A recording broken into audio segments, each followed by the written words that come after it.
Yo, what's going on? In today's bonus episode, we have Lindsay Flanagan, professional marathoner who just finished second American at the Chicago Marathon, 9th place overall, and came home with a shiny new PB. We're going to talk about some of the pre-race stuff, what the planning was, what her nutrition was like, what the race actually went like, and also the shoes she ran in. So let's bring her in right now. Lindsay, how are you? Congratulations on the PB. Oh, I am good. Thank you for having me. I feel like it's been a while since we've got to do this, so this is fun. Yeah, it's good to see you again. I think I've seen you race 4 times now. I think Tokyo, Budapest, and then the marathon trials, and now here on the streets of Chicago. For getting ready for Chicago, you're from the suburbs out here. Do you feel like this is different? Because I know you've run Chicago once before, but this time coming back, did it feel like you're coming home to like a local race? Does it feel different than some of those other races?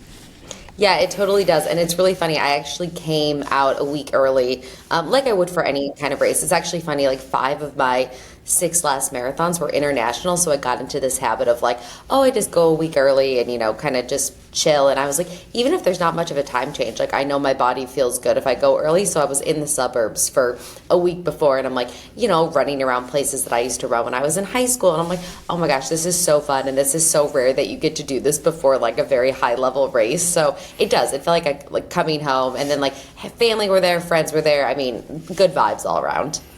All right, well then, I'm out in the suburbs now too, so I feel like, can we give a shout out to, not that you have to like divulge all your favorite running routes, but are there any parks or anything like that in the suburbs that you want to shout out for the other, maybe like there's high school, or my daughter's in middle school and running now, like any high school and middle school runners that want to follow in your footsteps, any places they should hit up?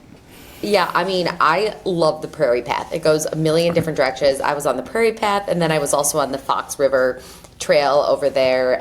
Also, I mean, you can't go wrong with Bussy Woods. I mean, you got some elk out there. There's a lot of good spots. Awesome. Yeah, I run on the Fox River Trail, although by me it's called the McHenry River, or like McHenry County Path by the time it gets to me. But so it's like, I mean, you could have called me up. We could have done some miles together, I didn't know you were coming in so early. Next time I'll stay closer. Okay, and so did you have a lot of family following you around the course for race day? I did, and so this is my 3rd time actually running Chicago. So they have like a system down. They're like taking the L, and they're jumping off, and they're running around doing all these things. So I can't really tell you their route, but they did do a really good job of kind of like hitting all the major spots. This is the first time I spectated in a long time, but I get nervous about trying to take, or when people tell me they're going to take the L to spectate at Chicago, I'm like, I don't feel like it. I feel like it's on a weekend schedule. I'm not sure if that's a great idea, but everyone that I've talked to so far had good luck, so that's good to hear. Yeah, I think they usually had a really plan, and I'm not great at that, so props to them. Okay. So when you were out there revisiting some of your old haunts, can we talk about some of the shoes that you were running in? Like, I mean, you're traveling, you're a week out. What makes the cut for the carry-on for the shoes the week before the marathon? Yeah, so I'm always walking around in like my fancy white Nimbus. So obviously I'm actually wearing them right now. I'm still loving the Nova Blast. I like the 3s and the 4s. I actually stockpiled like 8 pairs of the 3s before I couldn't get them anymore because I just really like that shoe. So that one came with. And then I was having a hard time deciding which racing shoe I was actually going to wear. We've got some new ones coming out. So like last minute decision, threw the new metaspeed Edge 4 into my bag, and those are the ones that came with. Okay, nice. So that was going to be the next question, because I got a lot of messages from people on race day and shortly afterwards as well. Like, did you see what everyone's wearing? It looks different than what's out there. And I'm like, yeah, A6 is sneaky. Sometimes they put the old uppers or the colorways on their protos and they try to pass it off, but everyone noticed. So you ran in a Metaspeed Edge prototype? I did, yes. So it was actually funny. I've been trying a couple ones throughout the build-up, and I mean, it's a good problem to have. I liked all of the new shoes so much. It's like 2 days before I'm leaving. I have no idea which one I'm going to race in, and then I just had to commit. So I went with the new Edge. Okay. And they were deciding between the new Edge and the Edge Paris? Is that what it was? No, so I mean, I also love the Edge Paris, but I actually really also like the new the Metaspeed Sky 4 too. So I had the Edge and the Sky, and I've done like a ton of long tempos and in both of them, and it was like they both feel so good. Like I'm not really sure, and then you just at some point you just commit. Yeah, yeah. I mean, because you've always been an edge racer, though, haven't you? Since like the edge first came out. So the very original ones, I was more Sky, but then when the new Paris version came out, I really like the Edge. So I've kind of like shifted, but again, I mean, they're both great, so I was having a little bit of an issue deciding. Yeah, I mean that's a good problem though. You're like, they're so close. They're both great. I don't know which one. I mean, like either one, you're probably gonna make a good choice. You know. Yeah, and it was really exciting. Like I didn't know for certain if we'd be able to wear them in the race, but ASICS had got everything approved. It was awesome, so very cool. We got to wear them. Any thoughts on the changes? I don't know how much you can say, but like just kind of quick feedback on the shoe. Yeah, I love them. I feel like there's just so much more pop to them. There's something different. I don't know if it's not necessarily like the foam or maybe the placement of the plate in this one, but like, man, it's like with each step you're getting this energy return and this bounce. And I felt like it was pretty, they are different from the Paris for sure. I mean, I love that shoe as well, but I would say if this one is the most innovative of all of them. So I'm very excited for people to actually get to try them soon. That is very mysteriously intriguing. I love that description. Awesome. Let's talk about the race day itself, though. Let's talk about kind of like pacing plan, and like there's pacers at Chicago. So like, who were you talking to? Who you're working with? Like, what was kind of like the game plan going into the race? Yeah, so it was an interesting place to be in. So I had a pretty bad injury earlier this year. I broke my fibula. I was out for 12, 14 weeks and kind of had like obviously a shorter buildup. So talking to my coach before, we're like, I felt like I was in good shape. I'm like, man, things came together really well, but I also want to be a little bit conservative. So there was a lot of talk before that, a lot of the women were going to go out in 69 or 70. And I was like, I've done that before. And I just feel like for me in this race, I need to just be a little bit more chill. And so we knew that Rory Linkletter was going to be there and Jackson Neff were going to be pacing like a 71 to like 71.45, and we asked if they could go closer to like a 71.15, and it's very funny that we like decided on that exact kind of pace. So I felt like that was like an appropriate like risk level to take kind of going out at that pace. And so could you clarify for everyone and also for me, like the pacers, the race doesn't select the pacers, right? Is it like certain athletes select the pacers and bring them, or how does that work? Yeah, so Chicago actually changed their rules. The first time I ran, you weren't allowed to bring your own pacers, but some athletes did bring their own personal pacers that they knew well, but I didn't have anyone necessarily that I knew. So the race supplied probably like maybe 6 or 7 different official pacers for the women. So and then it just so happened that I know Rory as well. So I was like, oh, this is fun that you're going to get to be my pacer. Yeah, because I saw Rory. I guess we're skipping ahead a little bit, but I saw Rory at like mile 17, and I thought he had been running with Annie Frisbee all morning. Yeah. But when I saw him, he was by himself. And I was just like, all right, doing great, dude. Awesome. Great workout. Prep for New York, I guess, is what I'm thinking. And then he looks over at me. He's like, how far ahead is Lindsay? And I was like, huh? And I'm sprinting, just trying to keep up, And so I'm like, already my brain is deprived of oxygen. I'm like, I think 12 seconds. And so I didn't know if like he was in between people and was like, well, I'm by myself. I'm not helping anyone. And I didn't know if like he was trying to catch up to you for that, or how did you guys get separated? Yes, so it was kind of funny. What happened was there was like going in there, because there was a bit of a range, like 71.15 to 71.45. Like there was talk that maybe like if some people wanted to go faster, maybe like Rory or Jackson would take off and then someone would hold back a little bit. So it was funny, like we all kind of were running, and then I was running with, Gabby Rooker, Jackson, and Rory, and then Rory did kind of go back to kind of help some of the other women, and then it was just Jackson and Gabby and I, but I felt like they picked it up a little too much, and so I actually fell back and was running with no pacers anymore, and I was like, oh, this is kind of weird. I was like, I hope Rory comes back up, but then eventually I did catch back up to Jackson, and then probably with like 5K to go, Rory came out of nowhere, and I was like, where have you been this whole time? And then I realized he was, with some other women, but very fun that we all kind of like finished together in the end. To kind of rewind a little bit, like, so when you're like, I just want to rewind to the kind of like the starting line, or even just before that in the kind of the warm-up area in the tents. Like a lot of the American women, I know you guys had slightly different paces in terms of like the initial plan. Is there conversation going on in there? Kind of what is that kind of, I know it's not like a call room, but like what is that kind of like call room situation like? What's the energy like at least amongst the Americans that are there? Yeah, it was pretty relaxed. We're there for like, 30 minutes just kind of hanging out. And I did kind of talk to Emma and some other people, just like, as it's getting closer, it's like you don't really know everyone's plans, and then slowly I think people are getting nervous and they're like, wait, like, what are you planning on doing? And so a lot of the women were like planning on going out a lot faster, and we did see that even in the first, 10, 15K, like they were all pretty far ahead. So, but Rory was great, and Jackson, they were like, we're still going to stick with our plan. So I was like, eventually we know how these races go. Like the pace groups end up just kind of like combining, like people like speed up, slow down. So I wasn't certain exactly who'd be in our group, but then once we started, we probably had like 5 of us. Okay, and then I mean it's a group that you've run with before, because it basically was like a rematch of the marathon trials. I feel like everyone was there, at least on the women, on the men's side too. In large part, I feel like Chicago Marathon did a good job of bringing in some great American runners to make it really interesting for the fans out there. So was there kind of like a little bit more camaraderie because you've run with these women before? Yeah, and it was fun. Like I was running next to Annie, and I was like, "Oh, we did this reminds me exactly of the marathon trials." And then we were running with Sarah Hall, so we had like a very big group. And like again, like I think because the trials were like the big one and the stressful one earlier this year, there was this level of like, obviously this is intense and we're all like competing again, but like it was a little bit more relaxed. So I think there was good vibes in the group. Like no one was overly like competitive or like antsy, and so like I feel like things were good. Okay. I know the answer is probably no, but is there anyone in that group that's a little bit chatty kind of in the beginning miles of the race?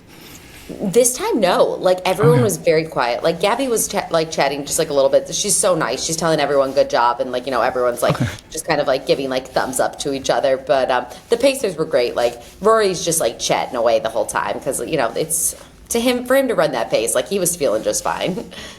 Yeah, well, I also feel like Rory might be a little bit chatty on the long run. I've never done a long run with him, but that's a sense I get.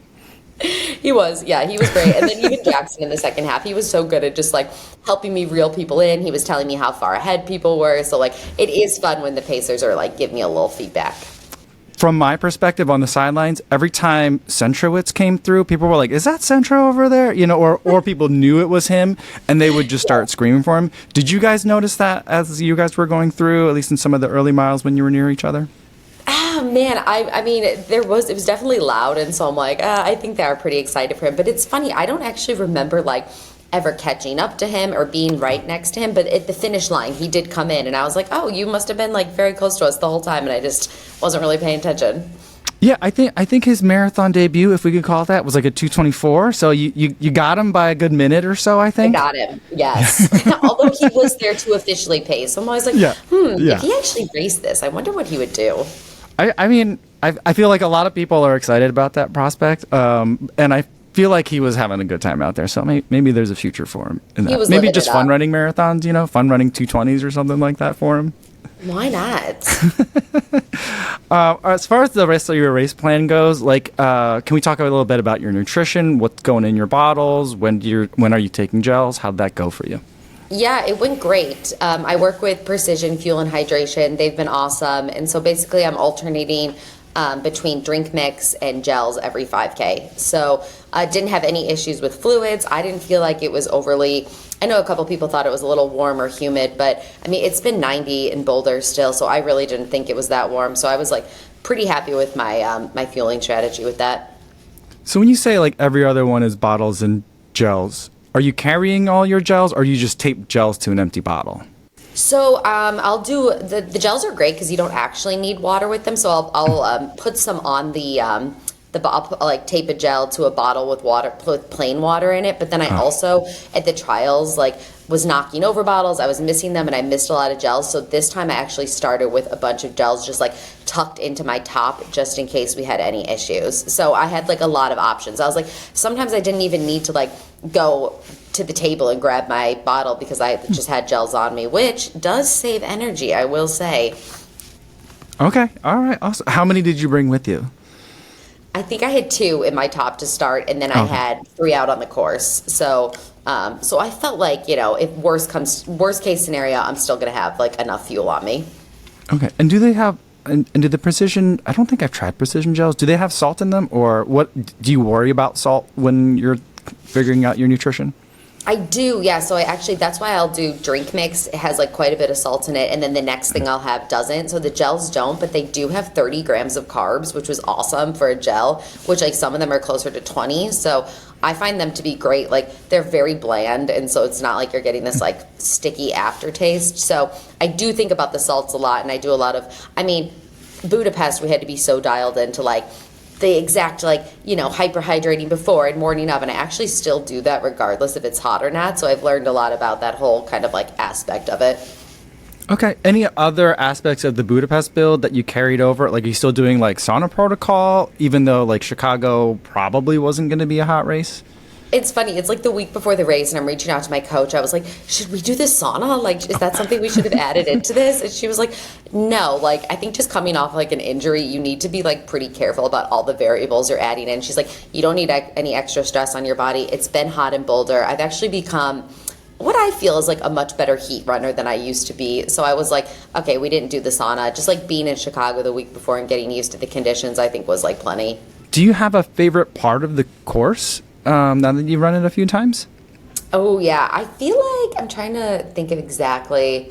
I mean, the second half can get a little lonely. I'm not going to lie. There's not as many people. But, like, even around, I want to say it's 15K is, like, it's still, like, I mean, there's a lot of people. There's a lot of mass men still. So it's, like, you feel like it's, like, a real race at that point. When it gets strung out, it's not as, like, exciting. So I think the first 15K is so fun. There's so many spectators. Like, vibes are good. There's music. Like, yeah, I would kind of say that area.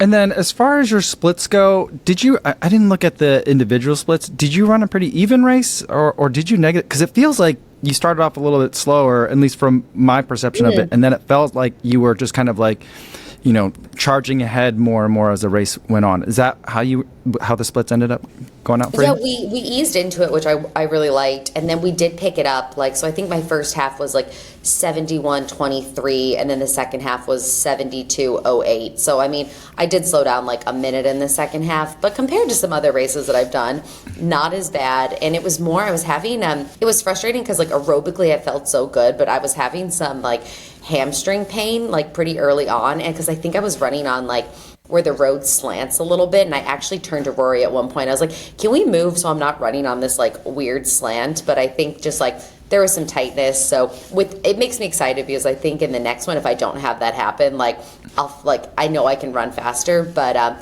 to be like relatively close in splits, I was happy with that because we did see some women that there was like a lot more slowdown in the second half. Was the wind a factor for you? I know, like later in the day, for a lot of people it was, but I felt like, I mean, you got pacers. Yeah, we were so the wind? Lucky. I didn't feel any wind out there. No, I did, like, because I ran in 2019 when it was probably like 30-mile-per-hour winds. I ran in 2021 when it was hot and it was like that tornado-y warm wind. But this year I was like, this is totally fine. We got really lucky. Yeah, I mean, well, 2019 was a windy year, but that was also a world record-setting year, though. It was. It was cold. I think it was 30 degrees, so temperature-wise, great. I just remember it being, windy that day, but we got so lucky. I don't know about how you felt on Sunday, but I didn't think the conditions were bad. I mean, conditions were pretty good for me as someone running around chasing everybody. Yeah. It probably could have been like 10 degrees cooler. Like then I do think that would have probably been nicer because I think it was 61 when we started, which like isn't terrible, but it's like also not cold. So yeah, I mean, for me, I brought like throwaway layers because I was like, I'm just, I'm going to be cold waiting around for the race to start. And I didn't get rid of them until I think I saw you like in Greektown, so like mile 17 or so. So like it took a while, but you. Yeah. Yeah. So I saw you. I think that was definitely some time I spent with you there. But after that, following you around, trying to keep up, then I was like, now I'm hot. Okay, now I got to finally get rid of this sweatshirt. The sun was coming out. Yeah, totally. Yeah. Okay. So what's the plan? I mean, I don't want to like make you stop relaxing, enjoying, and basking in the PR, but like you did mention you're excited for what the aerobic fitness could be for the next race. Do you have something like that you're looking forward to? I mean, I don't even know what the standard is for World Championships in Tokyo. Did you hit the standard, or did you already have it? Well, you're gonna love this. So I ran an entire marathon, and I missed the world standard by 1 second. It was 2:23:30, and I ran 2:23:31, which is Okay. fine. Like there's other Yeah. times, like I know that standard's there, and like I think with rankings and things, like it'll end up being fine. But Sure. I mean, I just want to race. I didn't get to race at all really this year. It was basically the trials, and then this. So I'm like, I want to get into like, I want to do a fast half, and like whether that's Houston or maybe going abroad. But I mean, we're already looking at marathons, and we're kind of deciding like, do I want to do like an early winter one, or is Boston something? So it's funny that we kind of have to decide this probably in the next like week. Like you finish and it's like, all right, we got to decide the next one. But just because I was out for so long, like my legs actually feel pretty good. So I'm like, I just want to train again. So I am looking forward to hopefully maybe even before the end of the year doing like a 10K or something else. Okay. All right. Well, we'll be very excited to see that. Let us know when you make that decision. And I hope you recover quickly. Thanks so much for giving us a quick rundown of your Chicago Marathon today. Yes. Thank you for all the cheers out there and having me. It was a blast.